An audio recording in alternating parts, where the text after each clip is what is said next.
ಈಗಾಗಲೇ ದೆಹಲಿಯಲ್ಲಿ ಕಳೆದ ಒಂದು ವಾರದಿಂದ ಯಾವ ರೀತಿ ಯುವಕರನ್ನ ತಪ್ಪದಾರಿ ಎಳೆಯುವಂತ ಘಟನೆಗಳು ನಡೀತಾ ಇದೆ ಅಂತ ನೀವೆಲ್ಲರೂ ಕೂಡ ನೋಡ್ತಾ ಇದ್ದೀರಿ. ವಿಶೇಷವಾಗಿ ನೀಟ್ ವಿಚಾರದಲ್ಲಿ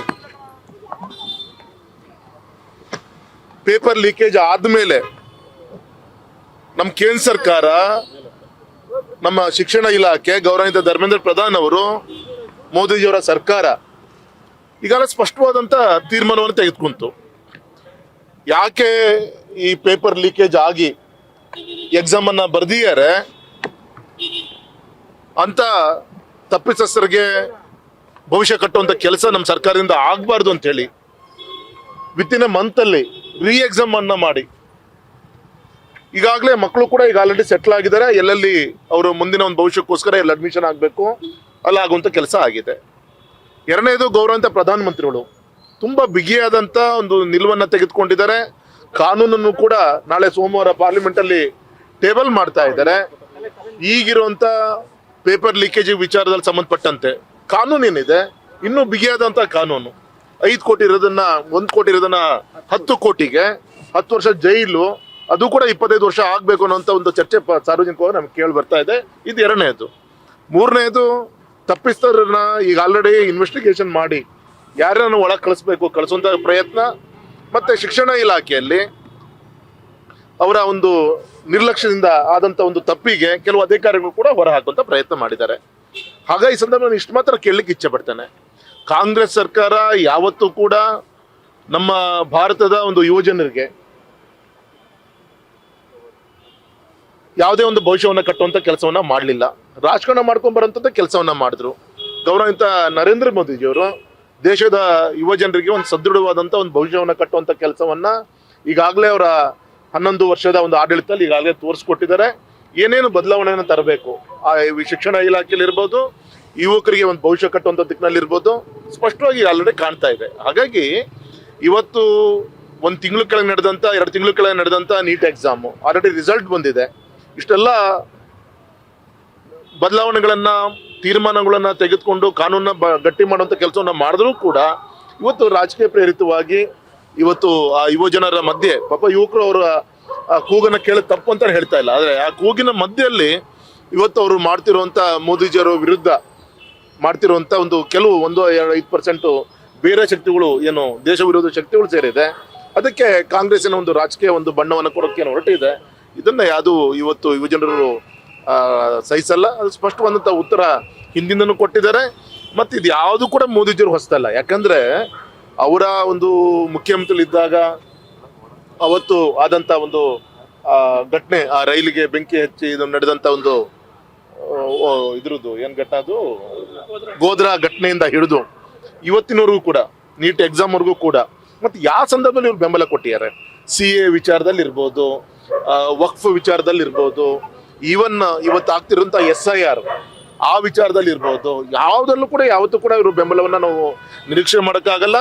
ಅಂತ ಕಾರ್ಗಿಲ್ ಯುದ್ಧದ ಸಂದರ್ಭದಲ್ಲಿ ಇರ್ಬೋದು, ಎಲ್ಲಾ ಸಂದರ್ಭದಲ್ಲೂ ಕೂಡ ದೇಶದ ಜನರನ್ನ ಎತ್ಕಟ್ಟುವಂತ ಕೆಲಸವನ್ನ ಇವ್ರು ಮಾಡ್ಕೊಂತ ಬಂದಿದ್ದಾರೆ.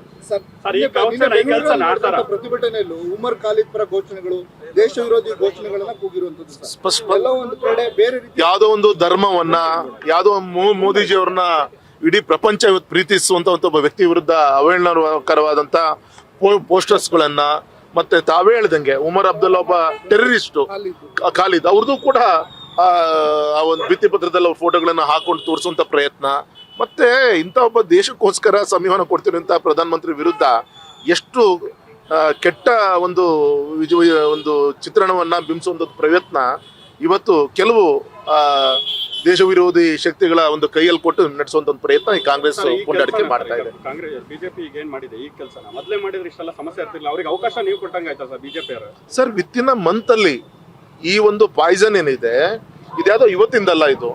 ಇವತ್ತು ಕಾಂಗ್ರೆಸ್ ಆಡಳಿತ ಇದ್ದಾಗ ಯಾವ್ಯಾವ ರಾಜ್ಯದಲ್ಲಿ, ದೇಶದಲ್ಲಿ ಏನೇನಾಗಿದೆ ಈ ಪೇಪರ್ ಲೀಕೇಜ್ ವಿಚಾರದಲ್ಲಿ, ಯುವಕರ ವಿಚಾರದಲ್ಲಿ ಅಂತ ಒಂದು ದೊಡ್ಡ ಪಟ್ಟಿನೇ ಕೊಡ್ಬೋದು ಅಲ್ವಾ.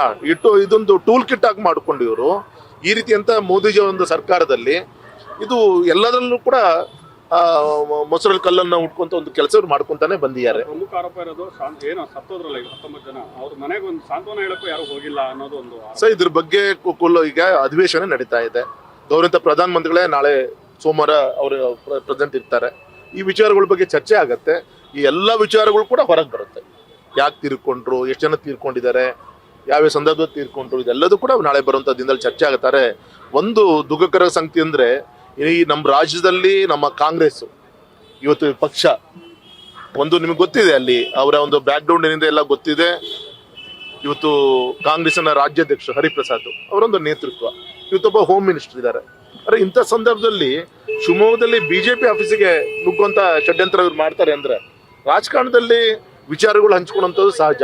ಆದರೆ ಈ ರೀತಿ ಕಲ್ಲನ್ನು ಇಟ್ಕೊಂಡು ಮೊಟ್ಟೆಯನ್ನು ಇಟ್ಕೊಂಡು ಗೌರವಾನ್ವಿತ ನಮ್ಮ ಶಾಸಕರಿಂದ ಹರಿಪ್ರಸಾದ್ ಅವರು ಬೆಂಗಳೂರಿನಲ್ಲಿ ಮೊನ್ನೆ ಅಟ್ಯಾಕ್ ಆಯಿತು, ಹರೀಶ್ ಅವರು. ಅದಾದ್ಮೇಲೆ ನಮ್ಮ ಶಾಸಕರನ್ನ ಸಂಸತ್ ಸದಸ್ಯರನ್ನ ಅವ್ರನ್ನ ಅರೆಸ್ಟ್ ಮಾಡಿ ತೆಗೆದುಕೊಂಡು ಹೋಗ್ಬೇಕಾದಾಗ ಬೇಕಂತಾನೆ ಆ ಪೊಲೀಸ್ ವ್ಯಾನ್ ಅನ್ನ ಕಾಂಗ್ರೆಸ್ ಕಚೇರಿಯ ಮುಂಭಾಗದಲ್ಲಿ ಸ್ಲೋ ಡೌನ್ ಮಾಡಿ ಅಲ್ಲಿ ಮತ್ತೆ ಮೊಟ್ಟೆ ಎಸೆಯುವಂತ ಕೆಲಸ, ಕಲ್ಲಿನ ಎಸೆಯುವಂತ ಕೆಲಸ. ನಮ್ಮ ಅಶ್ವತ್ಥನಾರಾಯಣಗೆ ಸ್ವತಃ ಕಾಂಗ್ರೆಸ್ನ ಒಬ್ಬ ಕಾರ್ಯಕರ್ತ ಒಳಗೆ ಲಾಠಿಯನ್ನು ತಳ್ಳಿ ಈ ಭುಜಕ್ಕೆ ಹೊಡೆಯುವಂತ ಕೆಲಸವನ್ನ ಮಾಡಿದ್ದಾನೆ. ಈ ರೀತಿಯಿಂದ ಘಟನೆಗಳು ಇದು ಯಾವಾಗಲೂ ಕೂಡ ಹಿಂದೆ ನಡೆದಿದ್ದಿಲ್ಲ ಕರ್ನಾಟಕದಲ್ಲಿ, ಶಾತಿಯಿಂದ ಇತ್ತು.